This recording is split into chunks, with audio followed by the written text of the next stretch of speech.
बच्चे और वनमानुष की कहानी। वनमानुष की कहानी एक गांव था जिसमें वनमानुष के बारे में कई किस्से सुनाए जाते थे। लोग वनमानुष को भयानक रहस्यमय जीव के रूप में देखते थे।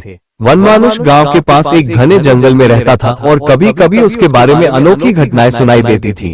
एक दिन गांव के एक व्यक्ति ने वनमानुष को देखा और उसे पकड़ने का प्रयास किया, परंतु वनमानुष चतुराई से उससे बच गया और जंगल में घुस गया। इसके बाद वनमानुष की चर्चा और भयभीतता गांव के सभी लोगों में और बढ़ गई। एक दिन एक बच्चा गांव के पास खेलते हुए गांव से दूर जंगल में चला गया। उसी समय एक भेड़िए ने बच्चे को देख लिया और उस पर हमला कर दिया। उस समय वनमानुष भी वही था। वनमानुष को बच्चे के रोने की आवाज आई।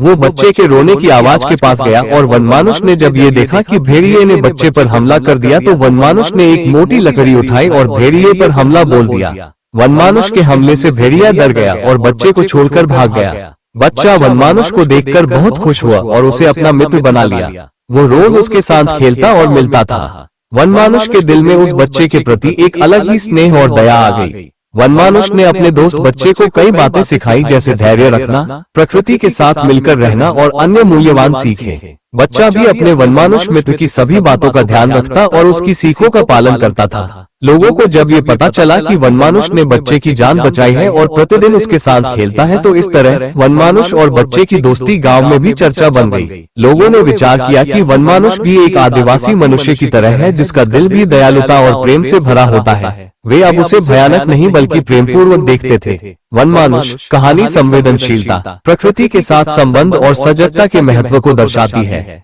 शिक्षा। वनमानुष की कहानी एक मूल्यवान संदेश प्रदान करती है कि जीवन के सभी प्राणियों के साथ भावनाएं और संबंध